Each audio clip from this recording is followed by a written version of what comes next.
Saudações, para quem não me conhece, sou o Luiz Henrique, professor da Rede Estadual do Rio de Janeiro, e hoje eu vou continuar a série onde eu estou abordando o livro Nem Vertical Nem Horizontal, do Rodrigo Nunes, que trata sobre organização política. E no vídeo de hoje falaremos do capítulo 2, cujo título é uma pergunta, uma ou duas melancolias. Se você não viu o capítulo 1, eu recomendo que você volte, né? Tem um vídeo já no canal do capítulo 1 e comece lá a playlist certinho para você poder pegar o fio da meada e entender certinho do que se trata, né? Qual é a discussão que está sendo trazida no livro. Esse capítulo, ele aborda um problema que eu acho que 99% das pessoas que participaram em algum momento de alguma coisa na esquerda já se depararam, que é a profunda divisão que existe no campo da esquerda, né? Que muitas vezes chega assim a produzir briga, e briga no sentido literal da palavra, né? Hoje a gente vai ver o que está implicado nessa disputa interna da esquerda e algumas formas mais saudáveis de lidar com isso, né? Estão preparados? Porque vai ser uma conversinha um pouco longa. Antes de começar, não se esqueçam de dar um joinha, de se inscrever no canal, isso é muito importante para a continuidade do projeto, beleza? Sem mais delongas, vamos começar, roda a vinheta aí do canal. Bom, como a ideia desses vídeos é fazer uma introdução ao texto, né, tentar criar uma ponte aí para o pessoal poder entender melhor, eu vou fazer antes de começar a falar desse capítulo, eu vou começar uma contextualização histórica, que é necessário para entender o argumento do Rodrigo Nunes. Sem essa contextualização, talvez algumas coisas são meio abstratas, então vai ter um pouquinho de história. Enfim, não sei se vocês sabem, mas no ano de 1917, na Rússia, aconteceu uma revolução. Que foi uma revolução diferente, foi uma revolução bem específica, né? Pela primeira vez os trabalhadores organizados sob a bandeira do comunismo conseguiram tomar o poder e com o objetivo de realizar uma experiência socialista a partir do controle do Estado. Então, foi a primeira vez na história que teve uma revolução comunista. Só que ela não veio do nada, tá? Esse movimento, ele na verdade, foi a culminância de uma série de outras lutas, de uma série de outros movimentos dos trabalhadores, de décadas de lutas, o negócio começou no século XIX, né? Principalmente nos países industrializados.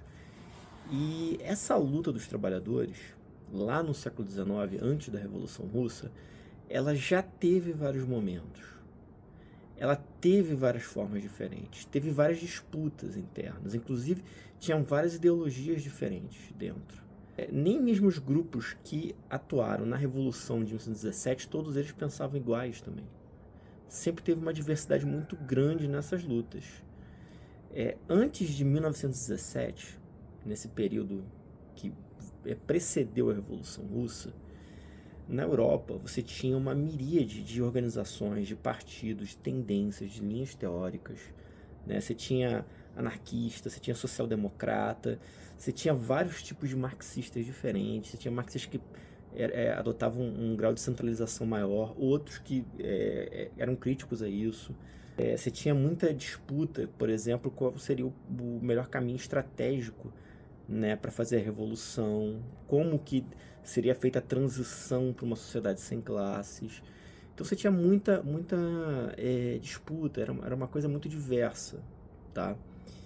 E, enfim, ao longo do tempo isso variou também, né? Tiveram momentos que os anarquistas foram predominantes, acho que durante boa parte, inclusive, do século XIX, os anarquistas foram a corrente predominante, né? Depois que foi sendo o dos comunistas, né? Então, teve muita mudança, muita coisa, muita água rolou. 17 foi só a culminância de um processo.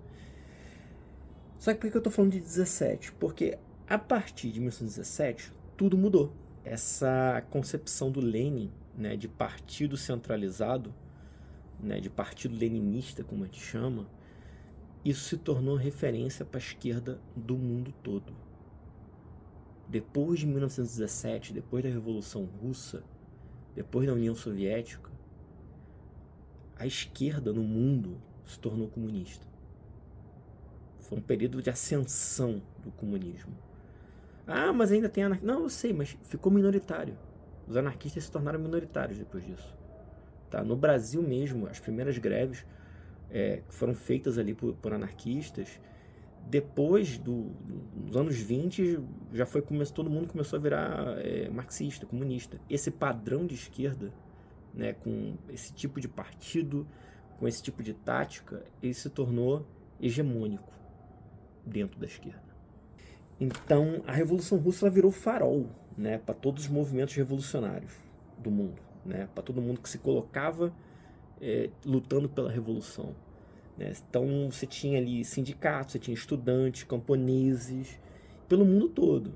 Tá? O pessoal foi aderindo à causa do comunismo, principalmente por causa do exemplo da União Soviética. Só que em 1924 já, né, o Lenin morreu, o Stalin assumiu a liderança da União Soviética, a União Soviética começou a se tornar cada vez mais burocratizada. A Revolução Russa ela ficou isolada porque teve o fracasso da Revolução Alemã, teve o fracasso da Revolução Chinesa, da Revolução Espanhola, e depois disso também teve um período de ascensão dos movimentos fascistas, né? Foi quando surgiu, né, ali propriamente o fascismo também. Então isso daí foi criando um impacto dentro da União Soviética, né? Que já tinha vindo de uma guerra civil muito sangrenta, né? Já tinha tido vários problemas na sua formação. E, enfim, quando veio esse momento de isolamento, isso daí foi alimentando, né, nessa burocracia partidária ali, uma onda silenciosa, né, de terror interno. Né? As pessoas começaram a ser mortas, começou a ter expurgos. Né? Foi uma coisa... assim, a repressão interna dentro, né, da União Soviética começou a aumentar muito. E assim, isso se estendeu período pré-Segunda Guerra Mundial, durante a Segunda Guerra Mundial. Tem um momento na Segunda Guerra Mundial que esse terror aí, ele dá uma parada.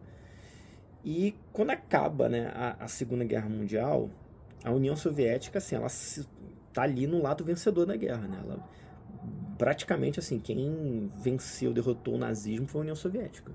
Só que o custo para vencer a Segunda Guerra Mundial, para derrotar o nazismo, né, principalmente para a União Soviética, foi um custo muito pesado em vidas. Morreu muita gente. Isso daí também afetou muito, assim, o que emergiu depois da Segunda Guerra Mundial. A União Soviética que emergiu depois da Segunda Guerra Mundial era uma União Soviética que estava distante da Revolução. Ela já não estava mais tão preocupada em conduzir a transição, né, para o comunismo, de aprofundar o socialismo.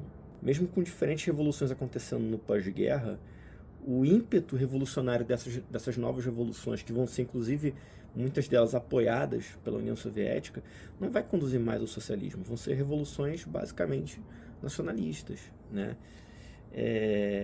E os estados, né, do bloco soviético, ali, os estados, né, socialistas, né, do chamado socialismo real, eles vão se tornando também cada vez mais ditaduras mesmo, ditaduras policiais mesmo, né, de uma vigilância, um grau de controle absurdo na população. Então isso daí começa, né, a afetar um pouco essa hegemonia do comunismo, do marxismo na esquerda, já no pós-guerra. E aí você tem um outro fato, né, que é o boom do crescimento econômico do pós-guerra. As políticas de bem-estar social na Europa começam começa a ter um investimento muito grande na reconstrução da Europa, né, na reconstrução de alguns países, do Japão também, por exemplo. E isso daí, já no marco ali da Guerra Fria, isso daí começa a afetar um pouco a consciência dos trabalhadores, porque por que você vai se engajar num movimento revolucionário se você tem, assim, ali naquele momento ali, um estado de bem-estar social? Se você tem investimento social pelo governo. Né? Os governos não fizeram isso de bonzinho, fizeram isso porque viram, né, o risco real que representava ali a União Soviética, né, para esses regimes. Então, depois da Segunda Guerra Mundial, com enfim, inúmeros problemas, inúmeras crises pipocando para tudo que é lado, o que os governos trataram de fazer foi fazer investimento em política pública, em política social. Então, só que isso daí é o seguinte, né? No momento que a União Soviética está ali meio endurecida, já está burocratizada, já está cheia de problemas, já não está conseguindo aprofundar o socialismo, e aí você tem no mundo capitalista uma série de investimentos sociais, isso aí começou a minar, né, essa hegemonia do marxismo, essa hegemonia desse pensamento, por exemplo, baseado nesse modelo de partido leninista, né, começam a surgir críticas a isso. Inclusive começam a voltar os anarquistas nesse período também, por conta dessa crise. Então, a partir dos anos 60, a hegemonia do comunismo na esquerda já estava entrando em crise, já estava se crescendo a percepção de que nos países socialistas o centralismo democrático, que é o modelo lá que o Lenin criou, produziu ditaduras, né? Por outro lado, também a leitura política baseada na economia, na produção, na centralidade da classe trabalhadora, na ação do partido, isso também começou a se mostrar insuficiente. Porque, olha, se você está numa ascensão econômica, né, se, sei lá, os sindicatos são reconhecidos ali no regime, estão fazendo ali negociando salário e tudo mais da galera, e está tendo investimento público. Então, assim, certos problemas que você tinha antes no capitalismo começam a perder importância diante de outros problemas. Tá? Então começa a aparecer outras leituras, começa a aparecer outros movimentos sociais, começam a aparecer outras pautas, né? Que já existiam, já estavam antes também. Você tem, por exemplo, a questão do feminismo, você já teve uma internacional feminista no século XIX, né? Só que isso daí vai começando a ganhar mais força. Então, esses atores sociais, né, esses atores sociais que eram minoritários, né, que eram ali ignorados ali na margem da sociedade, eles começam a reivindicar sua importância. Começa a ter movimento das mulheres, dos negros, você começa a ter ativismo pelos direitos humanos, a revolução sexual, né, ela propiciada ali pela disponibilidade da pílula sexual que eu falei no episódio anterior, né. Isso daí começa a afetar o comportamento das pessoas, começa a gerar certas pautas, você começa a ter, por exemplo, o direito dos gays, das lésbicas, né? Então, essas pautas, elas explodem ali na sociedade, e esses partidos comunistas, que estavam ainda pegados ali a um modelo bem mais economicista, enfim, uma outra pegada, eles começam a ter dificuldade para lidar com essas pautas, né? Então, o que acaba acontecendo? As pautas não vão deixar de existir. A galera vai se organizar de outras formas, em outros lugares. Então, já começa a criar uma organização própria, separada desses movimentos. Ele já se articula, inclusive, em resposta ali ao que seria essa verticalização, né, do partido leninista. Ele já começa a se articular de uma forma mais horizontal. E em maio de 68, você tem a culminação de protestos que a gente pode colocar como inaugurando uma nova forma de pensar a revolução. Mas note, ainda era pensar a revolução, só que era uma revolução que ela teria outros protagonismos, né? Uma revolução pensada de outras formas, outros modos. Enfim, né? Irrompe um outro modelo de esquerda. Já nos anos 70, muitos desses movimentos de contestação começam a perder força. Tá? Esses protestos de 68, eles explodem ali, eles têm um ápice no maio de 68, mas depois eles começam também a minguar, né? A serem minados de várias formas, né? E eles começam a perder força principalmente diante da ascensão de uma nova forma de capitalismo. Porque veja, tinha esse capitalismo de bem-estar do pós-guerra, que foi uma coisa meio que emergencial, que existiu por um tempo ali, por um motivo muito específico, que era os países estarem se recuperando da Segunda Guerra Mundial. E esse crescimento ele chega a um pico em um dado momento, e ele surge uma crise. Nessa crise vem o maio de 68. Só que o maio de 68 não consegue destruir o capitalismo. E o capitalismo ele ganha uma nova forma depois disso também. Porque aí você vai ter o que a gente vai chamar, né, aqui de neoliberalismo, que é uma nova forma de capitalismo. Você começa a ter a sanção do neoliberalismo, que é o que a gente tem hoje, né? Então, muito dessas pautas que estavam vindo ali no Maio de 68, elas passam a ser cooptadas pelo reformismo, né, para restaurar a ordem. E esse reformismo, já numa ótica neoliberal, de privatização, de aumentar a exploração, ele começa a fazer o seguinte, ele começa a cooptar um pouco dessas pautas, tentar dar soluções de mercado para essas pautas, né? E enquanto vai aprofundando outros ataques. Então, dá para falar em duas esquerdas. Uma esquerda, 1917, que foi a esquerda da Revolução Russa, né, que foi a esquerda do leninismo, né, do partido centralizado, né, da disputa de poder político por meio do partido, e a esquerda, 1968, dos movimentos sociais, das lutas horizontais, né? O que acontece? Assim como o 17 teve um apogeu e depois um declínio, esse movimento de 68, ele tem um apogeu, nasce ali, tem um ápice ali em 68, e depois ele vem declinando. Os movimentos sociais, eles começam a se articular, né, depois dos anos 80, né, principalmente ali no final dos anos 90, que vai vir um outro movimento, chamado movimento altermundista, né, que vai resistir a essa globalização neoliberal. A globalização neoliberal, só para vocês entenderem, ela é um processo que vinha ali, a globalização é uma coisa que vinha acontecendo já, mas o neoliberalismo, ele começa a intensificar esse fluxo comercial entre os países, e depois de 89, depois da queda do Muro de Berlim, depois do colapso do bloco soviético, esse modelo neoliberal, ele é exportado para todos os países do mundo. Por isso que a gente chama de globalização. A década de 90 é a grande década da globalização. Então você tem um capitalismo ali em expansão, sabe? Ainda mais que você pega as repúblicas ali soviéticas, o pessoal começa a privatizar tudo que é empresa pública, estatal, soviética. Então, assim, gente, é uma coisa...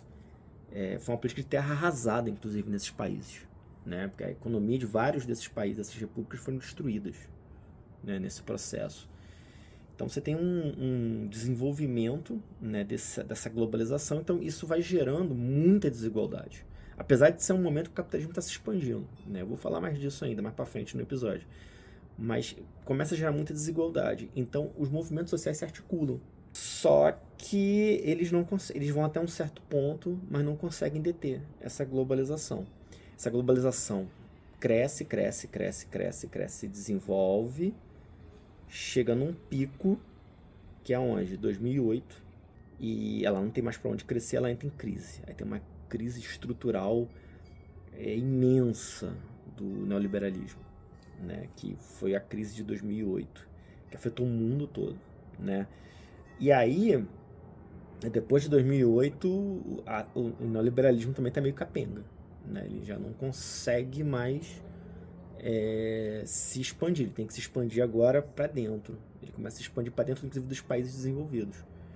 Então, a partir de 2011, né, principalmente ali, você tem a crise da globalização, né, dessa globalização toda, começa a aparecer outras tensões aí nacionalistas de novo, né, e aí surge uma nova leva de movimento, de protestos, que são ainda mais horizontalizados, né, do que 68, do que o altermundismo ali da virada do milênio.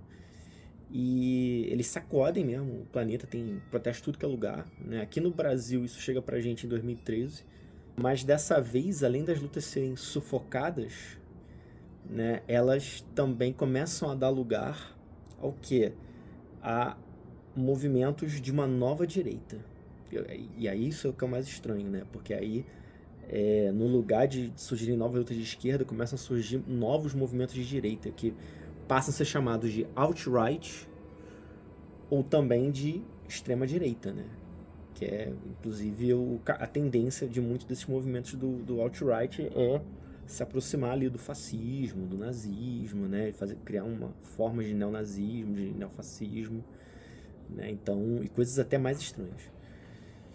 Então, esse é o momento histórico que a gente está vivendo, né? Ele é fruto de várias lutas que foram acontecendo, tiveram seu ápice, seu declínio, assim como o capitalismo, ele teve momentos de crescimento e movimentos de crise, né? Essas crises sempre produzem alguma coisa.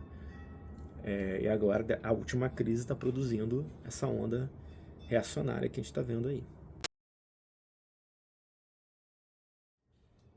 Bom, o capítulo do livro, ele propriamente começa falando da melancolia.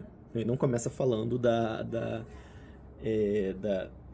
duas esquerdas. Eu que fiz esse preâmbulo para poder entender esse argumento da melancolia, tá? Então, o que é melancolia? Melancolia é um termo psiquiátrico usado para indicar uma forma de tristeza persistente, podendo estar associada à depressão.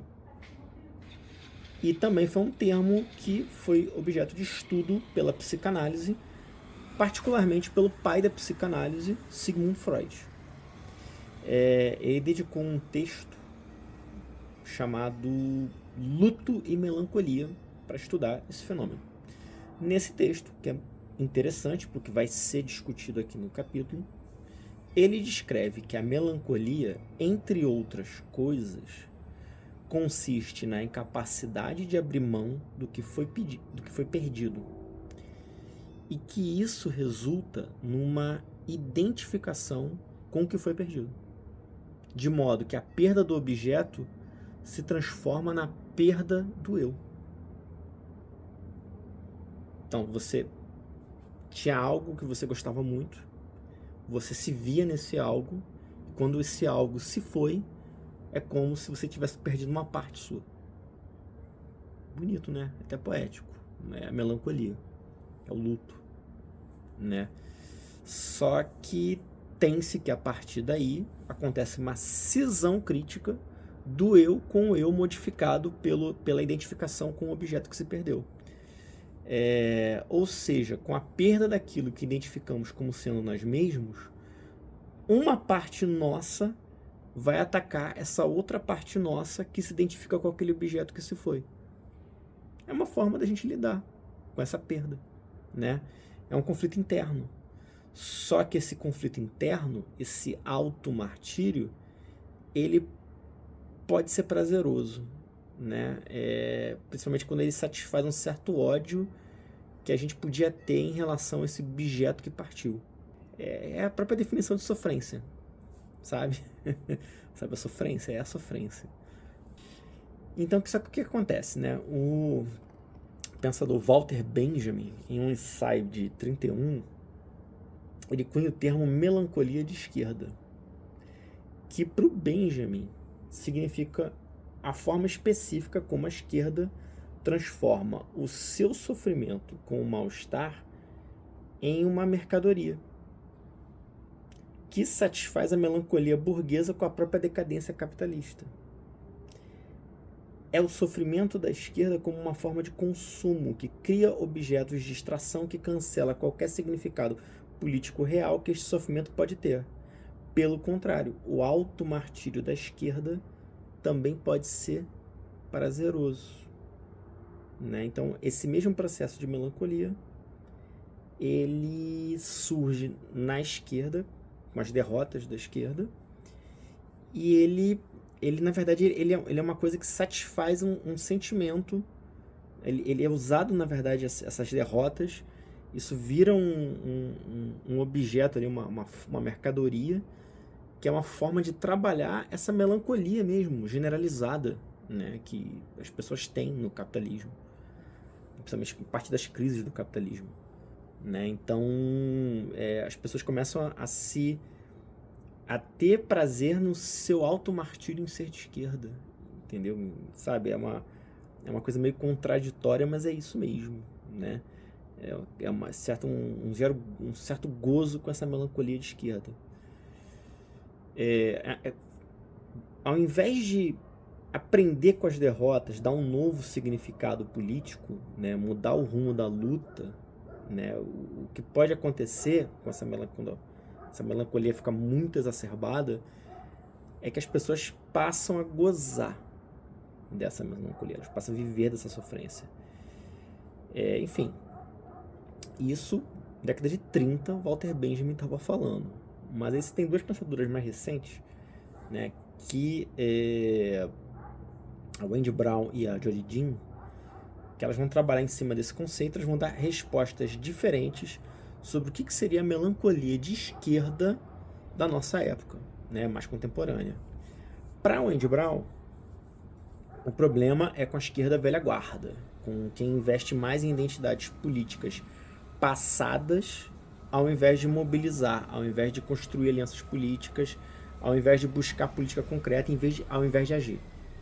Então, é um pessoal que fica ali investindo em botar uma camisa ali, um uniforme e se dizer comunista, muito comunista, sabe? A identidade política ali do bolchevique mesmo, como a gente fala aí, né? A galera que faz cosplay de bolchevique, né? Do que realmente mobilizar. A energia gasta nisso daí, nesse cosplay de bolchevique. Para Wendy Brown, existe uma esquerda que alimenta um narcisismo em relação a pertencer a uma corrente política do passado, mas que não tem expressão hoje. E para essas pessoas, esse movimento falha é porque ninguém é tão revolucionário quanto eles, ninguém é um verdadeiro comunista, senão eles. Pois é, minha gente, assim, eu já vi isso. E eu acho que todo mundo que já teve alguma experiência com a esquerda já viu essa fala. No meu sindicato mesmo, ela se materializa muito com a seguinte... assim, é um refrão que é repetido, né? A culpa é da categoria. A culpa é da categoria. A culpa das lutas darem errado é porque a categoria não é revolucionária. Só quem fala isso, claro, são as pessoas que estão se colocando numa posição de se ver como sendo mais revolucionário que os outros, ou seja, alimentando um narcisismo. Só que assim, isso é o Wendy Brown que fala isso. A Jodie Dean, ela vai falar outra coisa. A Jodie Dean, o problema inclusive para ela é o contrário. Existe uma esquerda que abandonou o compromisso com o comunismo, com a transformação material da vida, uma esquerda que se entrega ao reformismo, que prefere gastar a energia revolucionária em práticas restauracionistas que fortalecem o domínio capitalista. Para Dean, o movimento falha porque ele se dispersa em pequenas iniciativas locais e não se foca na batalha principal, que é a luta de classes contra o capitalismo. Porque a luta de classes já estaria perdida. O gozo, nesse caso, seria justamente em relação à revolução perdida. Não dá para fazer revolução. Não dá para fazer revolução. Não dá para fazer revolução. Não tem como lutar, gente. Não tem. Não tem como lutar. Não tem. Não tem como fazer nada, sabe? Cara, eu tenho certeza também que vocês já ouviram em algum momento essa frase. Os dois espectros, para mim, são muito nítidos. Em qualquer espaço da esquerda que você for, você vê muito nitidamente as duas conversas. É a conversa do... a culpa é ali da categoria que é um monte de pelego. A culpa não é nem culpa. Nesse caso não dá pra fazer nada, não dá pra lutar. Não dá pra enfrentar. Sabe? São as duas conversas, você vê, claramente. E são duas formas que são imobilizantes. Né? Vamos aos fatos. Né? Na verdade, o que o discurso tanto da Wendy Brown quanto da Jodie Dean mostra é que a esquerda está dividida em duas. Aquele papo que eu falei das duas esquerdas. É isso que quer dizer quando duas pessoas do mesmo campo dão um diagnóstico completamente oposto para o mesmo problema. Porque olha só, você tem a esquerda, aí você tem um pensador, um intelectual ali da esquerda, olhando de um determinado ângulo e está dando uma resposta para o problema. E aí você tem outra pessoa que se diz de esquerda, que está em outro ângulo, outra posição, e ela dá uma resposta que é inversamente, que é o contrário, que é oposta. O que isso significa? Isso significa que realmente existem dois pontos de vista que são opostos dentro da esquerda. Isso significa o quê? Que a Wendy Brown está numa esquerda, a Jodie Dean está em outra esquerda. Olhando da posição delas o que está acontecendo no campo que elas estão, nesse campo todo que a gente chama de esquerda, né? O que o Rodrigo Nunes vai argumentar, né, que ele vai perceber, é que essas duas esquerdas, elas... isso daí é parte do problema. Não é que o diagnóstico de uma está errado e do outro está certo. Na verdade, os dois diagnósticos estão certos. O problema é esse, inclusive. Os dois diagnósticos estarem certos. Aquela introdução, né, que a gente fez no começo do vídeo, né, o diagnóstico da Wendy Brown mostra que ali que existe algo que a gente chama que seria essa esquerda 1917, que teve seu apogeu ali na Revolução Russa, que declinou, mas que ainda continua existindo, né? Que ela é baseada no quê? No comunismo, né? Em pautas econômicas, na tomada de poder político, no partido. E o diagnóstico lá da Judy Jean, ele mostra que existe essa esquerda 68 ainda, né, que é baseada em movimentos sociais, em direitos civis, em pautas locais, em diversos tipos de opressões, né, que o protagonismo está nos atores sociais, não está exatamente no partido, né. Agora, quando a gente olha o cenário todo, isso significa que existe algo como uma polarização no campo da esquerda. Existe esse polo 17 e um polo 68. E entre o polo mais 1917 e o polo mais 1968, eu tenho todo tipo de variação. Eu não tenho formas puras nesse caso, né? Eu tenho o quê? Você tem uma polarização acontecendo na esquerda, você tem realmente os extremos da polarização da esquerda, mas no meio você tem ali tudo que é mistura entre uma coisa e outra, né? Quando esses polos brigam, o resultado da briga não é exatamente que um lado vai vencer o outro. Isso que é importante de entender também. Na verdade, é até o contrário. Quando o polo 17 briga com o polo 68, o resultado é que eles reafirmam suas identidades. Eles brigam para se identificar, galera. Tá? É um processo que o antropólogo Gregory Bateson, ele muito perspicazmente, ele vai chamar isso de cismogênese. Não esse caso, ele não analisou essa situação da esquerda. Ele analisou, na verdade, foram os Yatmu, a população de Bali, da onde ele tirou isso daí. Mas é exatamente o processo da cismogênese do Bateson acontecendo aqui. Quando você tem uma disputa, quando os dois lados estão brigando, essa briga, ela estabelece uma simetria entre esses dois lados. E cada ataque serve para definir, para reconhecer a identidade do outro. Então, eu passo a me identificar porque eu sou atacado pelo ataque do outro. Então, a esquerda 17 ataca a esquerda 68, porque quando a esquerda 68 ataca de volta a esquerda 17, isso define a esquerda 17. E o ataque que 17 faz no 68 define 68.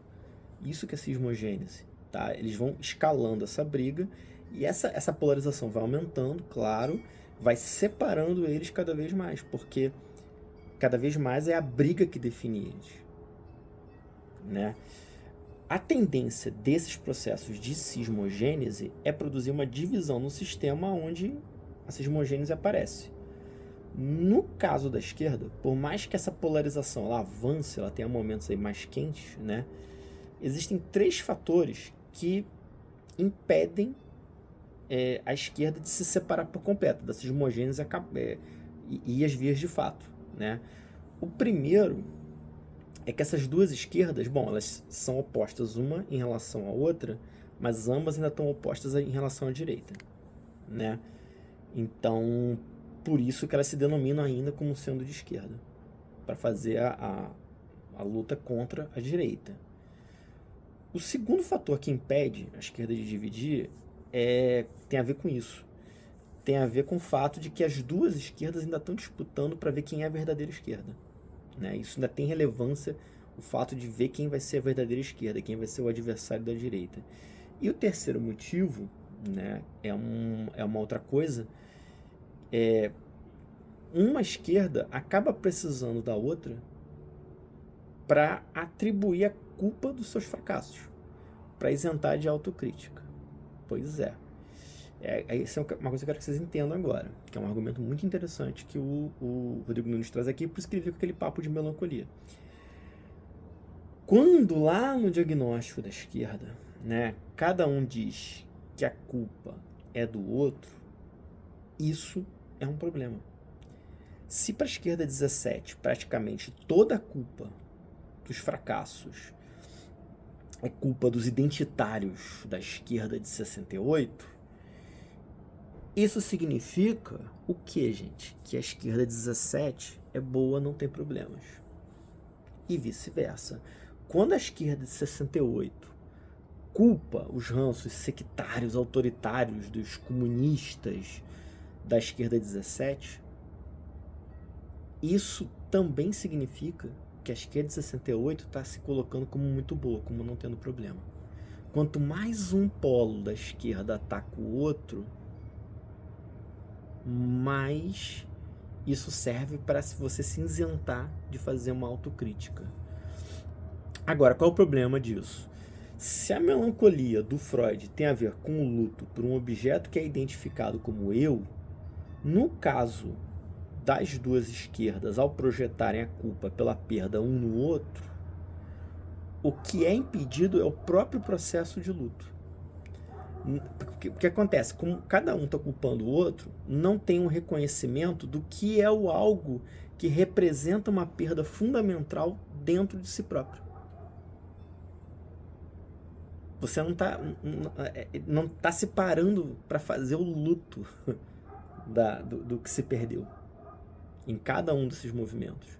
E sem esse luto, não dá, é complicado seguir em frente, é complicado avançar, desenvolver. Na prática, a crítica mútua serve para isentar ambos da autocrítica. Agora, como é que resolve esse problema?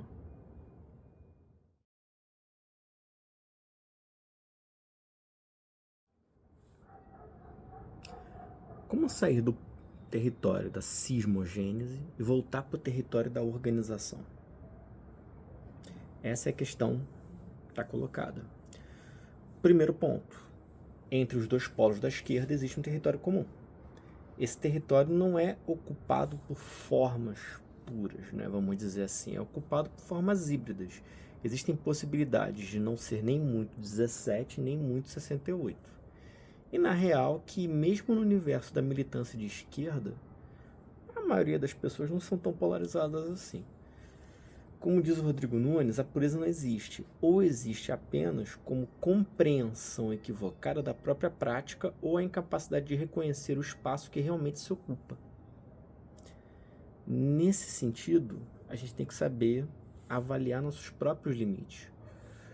O movimento altermundista, por exemplo, ele conseguiu ter sucesso, mas falhou na hora de se expandir para além daquela forma de protesto que ele fazia. Os movimentos ali da década de 2010, eles se espalharam, mas não conseguiram manter a consistência, não conseguiram nem manter suas pautas. Esses dois movimentos são dois casos importantes, se quisermos aprender a analisar e, de fato, organizar, né, politicamente a esquerda de novo. Ambos os movimentos se diferenciaram tanto no contexto em que se deram, quanto na forma de organização predominante. O movimento altermundista foi naqueles grandes protestos contra a globalização da virada do milênio. Talvez o grande marco tenha sido a Batalha de Seattle de 1999. Foi um protesto imenso durante uma reunião da OMC na cidade de Seattle, que foi praticamente tomada por manifestantes que não queriam deixar a reunião acontecer. A polícia não deu conta, tá? Foi uma coisa assim, absurdamente grande, né? E ela foi brutalmente reprimida com a ajuda da Guarda Nacional lá dos Estados Unidos. Então foi um protesto massivo e que levou também a uma repressão muito brutal. tiveram vários desse tipo, né? Um outro notável foi a Batalha de Gênova, em 2001, quando houve também um mega protesto numa reunião do G8, que estava acontecendo na cidade de Gênova, e também foi brutalmente reprimido, inclusive com a morte de um jovem, né, que foi baleado pela polícia e depois ainda passaram com um carro em cima dele 2 vezes. Né, foi muito brutal a repressão. E houveram vários outros protestos, né? Eles ocorreram num período de expansão do capitalismo, o que de certa forma foi inesperado, porque, enfim, você não espera, né, que a economia está crescendo, né, as pessoas vão começar a protestar, mas era um crescimento muito desigual. É o neoliberalismo. Era o neoliberalismo, anos 90 era a sanha do neoliberalismo, gente. Enfim, esse movimento teve participação de movimentos sociais mais horizontalizados, né? Mas ele também teve o apoio de sindicato, de partido, de organizações que eram mais verticais, né? Ele foi mais variado, né, na forma de organização. Mas o problema é esse, ele não conseguiu ir além dessa tática, né? Além disso, depois de 2001, principalmente, teve essa política de guerra ao terror, que começou nos Estados Unidos, depois ali do ataque às Torres Gêmeas. E essa política de guerra ao terror, ela também serviu para... Ela fez uma escalada na repressão e no controle social dos movimentos sociais. Basicamente, se deu desculpa em nome da caça ao terror, da caça aos terroristas, se abriu precedente para todo tipo de repressão mesmo, enfim, de controle, de protesto, né? Então, isso dificultou muito essa forma específica de protesto, né, do movimento altermundista. Em 2011, a coisa foi diferente, né? Primeiro porque é o seguinte, os protestos lá da virada do milênio, a gente pode até dizer que eles foram de certa forma inesperados. 2011 não, eles foram sendo contidos desde 2008. Foram sendo segurados ali de várias formas, mas uma hora sabia-se que ia ter um estouro. Eles foram uma resposta, na verdade, muito clara à crise estrutural do capitalismo de 2008. Aí vamos lá mais um pouquinho de história. Não sei se vocês estão ligados, mas esse projeto de globalização, de multipolaridade, de grandes blocos regionais, essa globalização neoliberal, isso morreu em 2008. O modelo de acumulação que existia globalmente, ele saturou nesse período aí, né, por uma série de razões que não vou entrar aqui, que tem a ver com o mercado financeiro, com a forma como estava organizado o comércio mundial, a produção mundial, né? Mas assim, foi papo em 2008 dos economistas neoliberais defenderem que o governo injetasse dinheiro para salvar o sistema bancário. Foi isso que rolou. 2008 foi neoliberal pedindo intervenção do Estado. Né? Teve várias consequências dessa crise. Na verdade, a gente vive nas consequências dessa crise até hoje. No contexto que a gente está é o contexto pós-2008. Uma dessas consequências foi a sanção da China. O que aconteceu? No período anterior, né, no crescimento, na expansão do neoliberalismo, uma das coisas que aconteceu é que toda a produção industrial foi migrando para a Ásia, onde, graças à intervenção dos partidos comunistas, era possível ter mão de obra barata. Nesses países ali que restaram ali do socialismo real, né, eles ainda... o que acaba acontecendo? O Partido Comunista, apesar desses países não terem migrado para o socialismo mesmo de fato, mas os partidos comunistas que estão lá no controle, eles conseguem fazer uma série de políticas que consegue, assim, que cria uma superexploração, tem ali a classe trabalhadora sendo explorada, e sendo explorada com um valor muito baixo, mas isso não gera uma crise tão grande quanto gera em outros países, porque eles têm ali um certo nível ainda também de política pública para segurar a onda. Então qual é a consequência disso? Tem mão de obra mais barata, a indústria vai para lá. Né? Só que o que aconteceu, né? Quando a crise financeira estourou, né, principalmente no Ocidente, a China vendia para o Ocidente, basicamente era produção para exportação. Bom, nesse momento o Partido Comunista Chinês virou e falou, olha, vamos dar um tempinho de exportar, porque não tem mais comprador, e vamos aumentar o poder de consumo, né, da nossa classe trabalhadora aqui, vamos criar uma classe média. Então a China produziu uma classe média, né, aumentou, na verdade, né, essa classe média, expandiu essa classe média e criou um mercado consumidor interno que, assim, bate ali pau a pau com o mercado consumidor do Ocidente. Então, gente, isso aí virou a economia mundial de cabeça para baixo, né? Isso virou a economia mundial de cabeça para baixo. E do outro lado, né, na Europa, nos Estados Unidos, né, você tinha essas economias pós-industriais que basicamente viviam de dívida, viviam rolando dívida, né, viviam dessa financiarização da economia. E, enfim, deu ruim, né? Quando o mercado financeiro colapsou, começou a ter desemprego em massa em vários desses países, mas ainda assim, né, os protestos levaram tempo para acontecer. Eles vinham sendo contidos em alguns lugares, porque tinha uma onda de políticas progressistas, né? Vamos lembrar que na América Latina, por exemplo, tinham vários governos de esquerda, né? E em outros lugares que não tinha governo de esquerda, mas as organizações políticas de esquerda elas estavam muito cooptadas com o status quo, né? Só que, assim, a coisa foi piorando, piorando, piorando. Quando chegou em 2010 não teve como segurar. Entre novembro e dezembro, né, estourou na Inglaterra, em Londres, foi tomada por inúmeros protestos estudantis, né, contra cortes no ensino superior, e depois começou a espalhar para outros países, né. Na Tunísia teve um evento também de um jovem que ateou fogo no próprio corpo em protesto às condições econômicas do país, e a coisa começou a ficar feia. 2011 começou a espalhar protesto para tudo que é lugar, protesto massivo, coisas assim absurdamente grandes, né?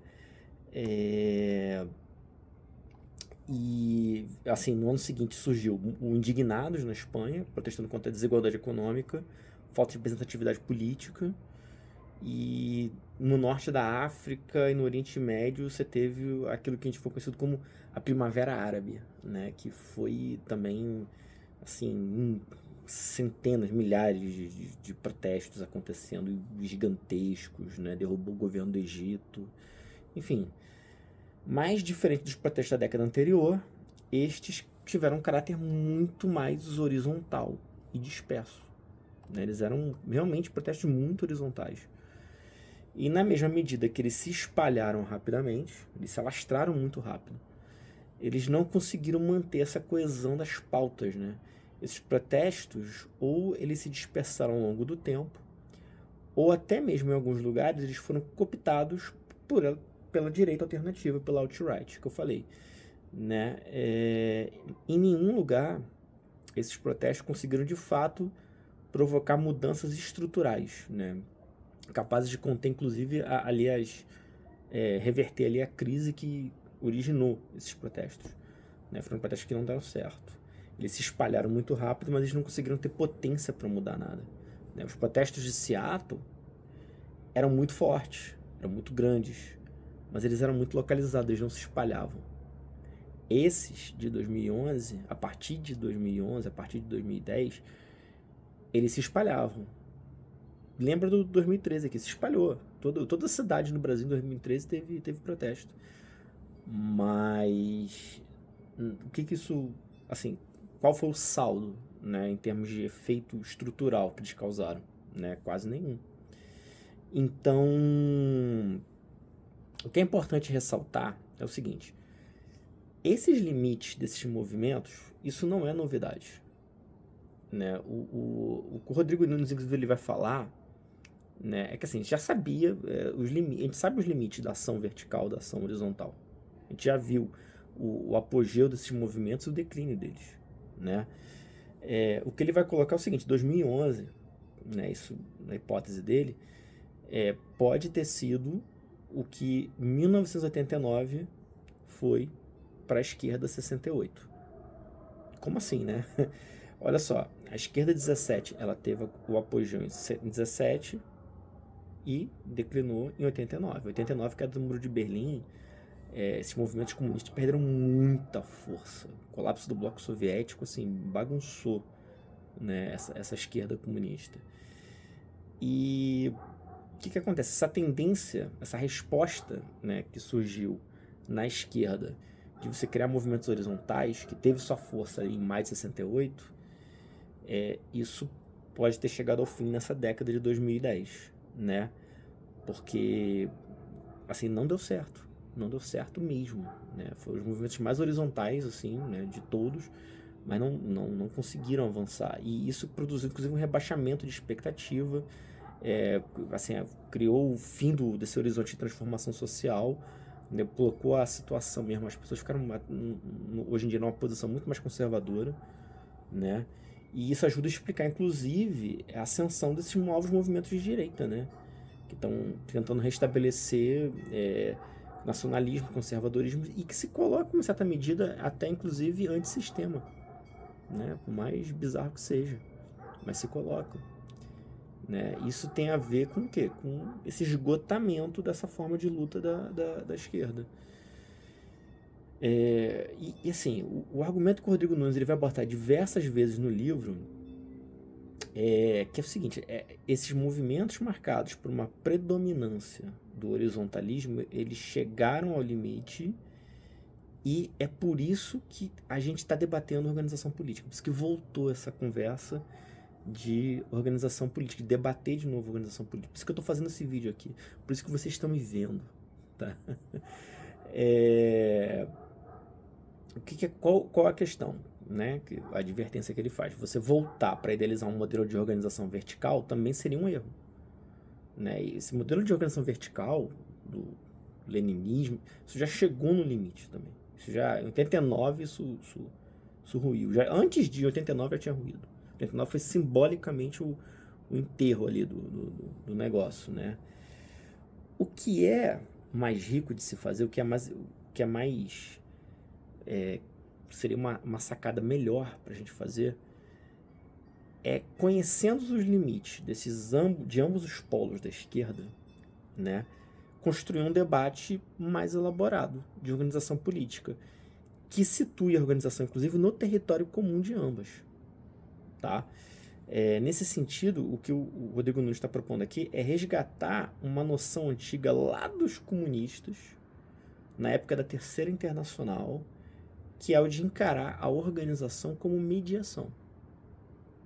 Então não é, olha só, não é agora esgotou o horizontal, vamos pro vertical. Não é isso. Agora que a gente sabe os limites dos dois, a gente pode, vamos trabalhar essa coisa melhor. E aí vamos pegar o que tem de bom em cada um ali, o que são os elementos interessantes. E o elemento que ele quer resgatar da esquerda 17 é essa história da mediação. Agora, não a mediação da mesma forma que os caras lá, que os comunistas, os bolcheviques viam na época, né? É uma outra forma de mediação, de pensar a mediação. Lá atrás, no começo do século XX, os comunistas clássicos ali, o pessoal da Terceira Internacional, né, tinha essa coisa de falar que a organização ela era uma mediação. Era o que fazia a mediação entre uma série de dualismos. E aí eles iam citando os dualismos, né? Teoria e praxis, história e os homens, espontaneidade e intencionalidade, lutas econômicas, luta política, entre organização artesanal e revolucionário profissional. O que o Rodrigo Nunes aqui, ele traz nesse livro, que ele vai mostrar, é que, bem concretamente, isso não era usado para idealizar uma forma, um dos lados desses dualismos. Isso era usado por eles para manter um determinado equilíbrio de força. Mesmo quando Lenin, né, ele enfatiza muito um dos lados, quando ele está escrevendo, quando ele está discursando, né, desses dualismos, era para compensar normalmente uma pressão forte que estava rolando no lado oposto, né? Perceba uma coisa, quem já leu Lenin sabe disso. Muitas vezes ele argumenta contra as massas. Ele argumenta contra a prática proletária. Por que ele está fazendo? Porra, o Lenin fazendo. Por que ele está fazendo isso? Porque ele está querendo compensar alguma coisa que ele está vendo em excesso. Então isso era o sentido de mediação, concretamente, né? Embora os caras elaborassem talvez de outra forma.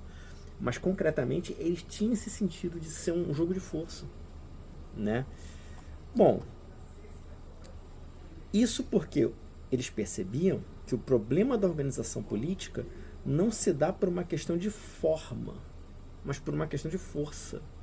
Não é apenas a forma mais adequada de organização, mas a forma mais adequada diante de uma determinada relação de forças. Não é a forma que define a força.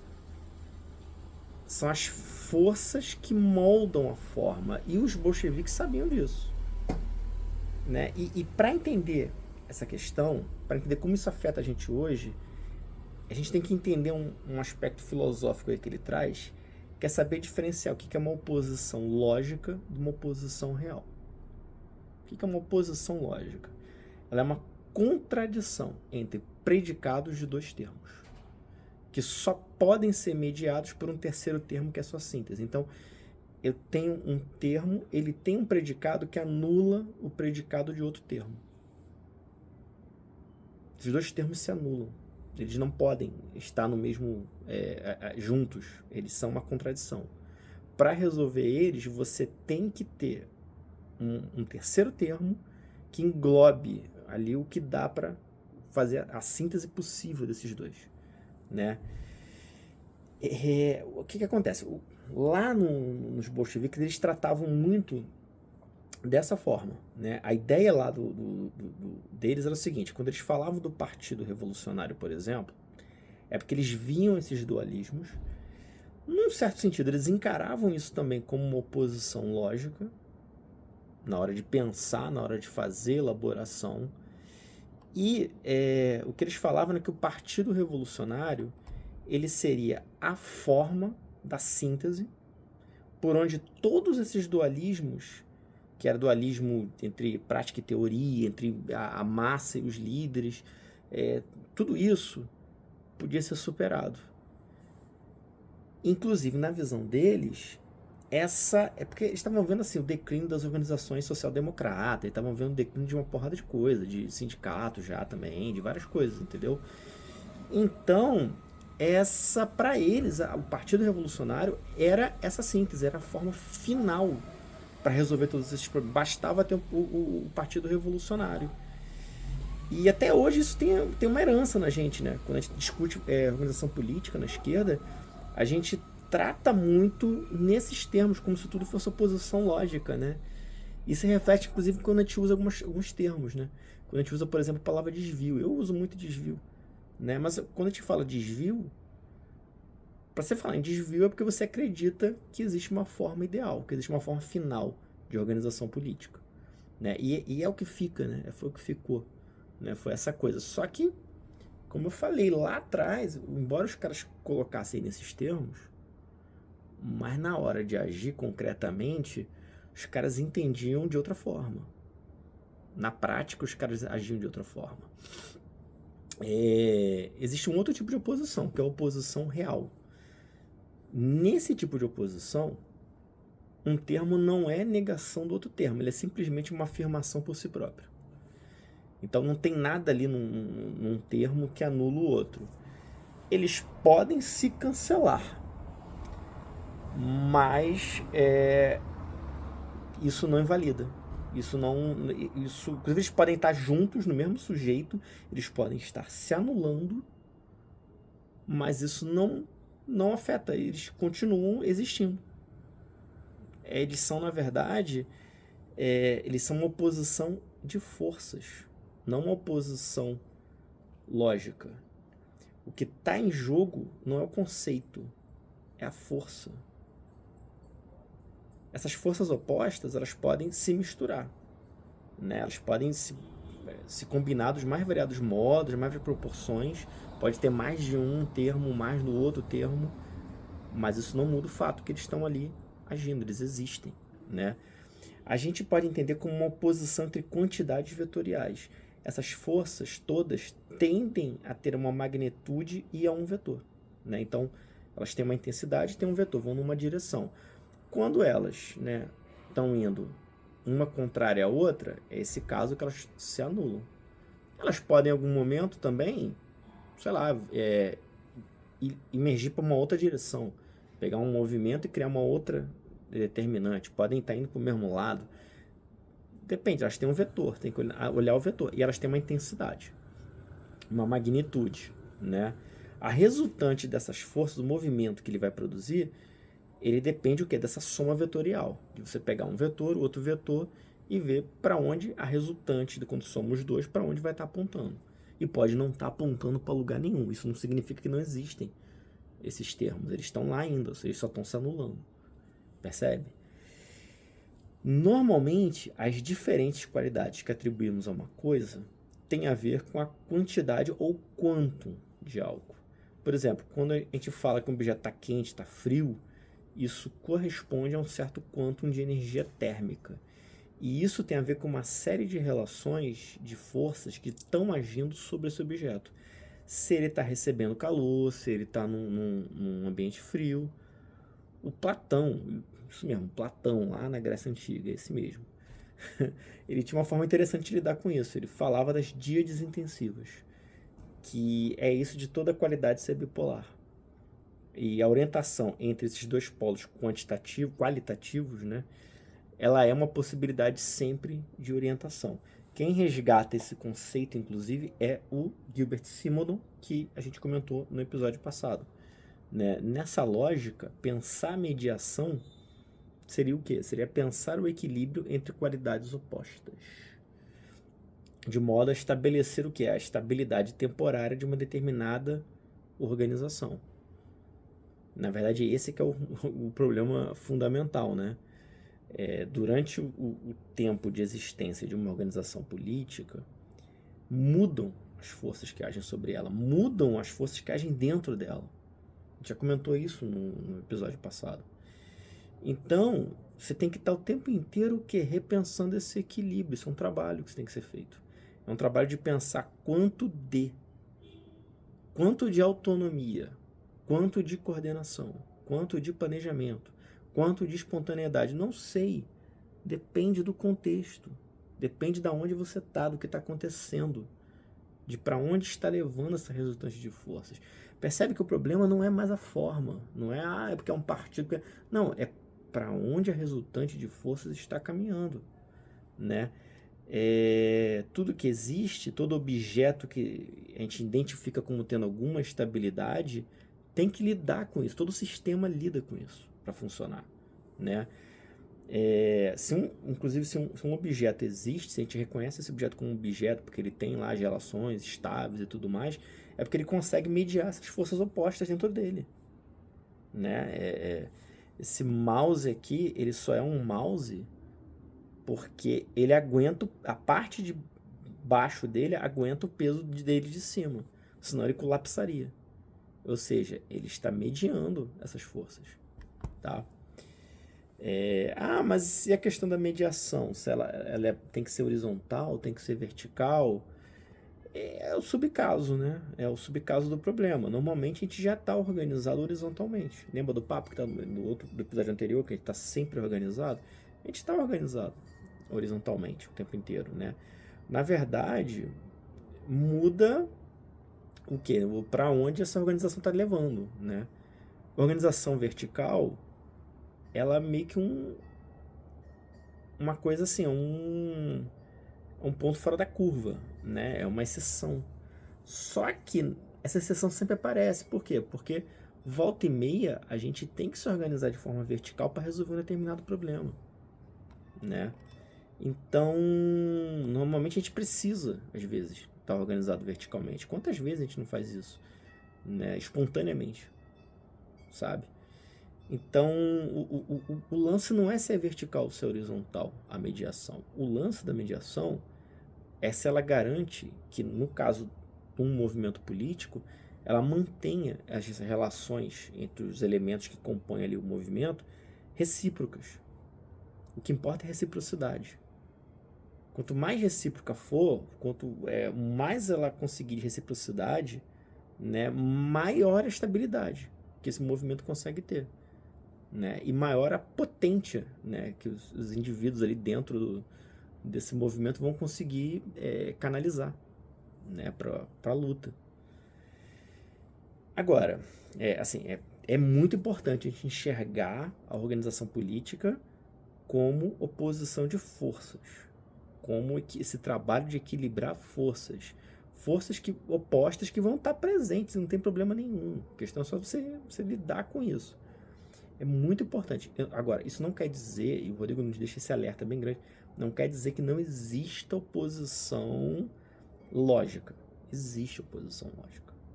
Tá? Não é isso. Existem coisas que nem toda mediação é válida. Você não tem que fazer as pazes com todo mundo.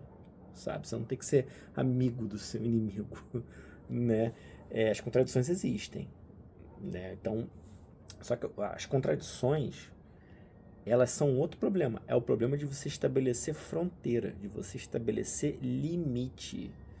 Existem desejos que não podem ser compatibilizados, existem objetivos que precisam ser alcançados, mas para isso acontecer, um lado tem que vencer o outro. Existem disputas que não dá para você conciliar, gente.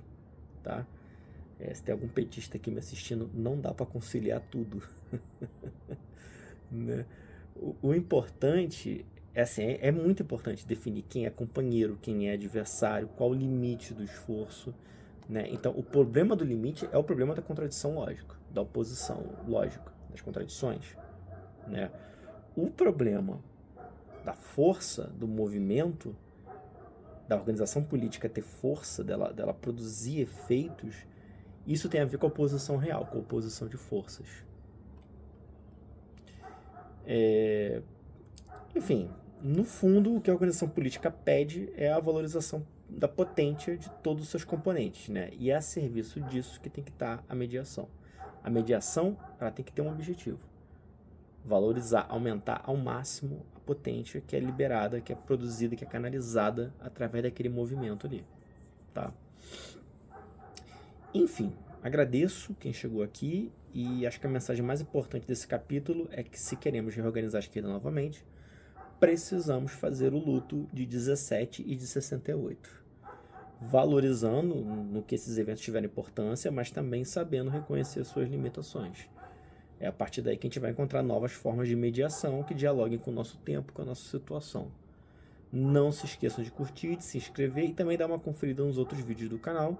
Eu comecei uma série só com a leitura dos capítulos de realismo capitalista do Mark Fisher. Tá bem interessante, a galera tá gostando. E eu vou em breve estar chamando convidados para o canal.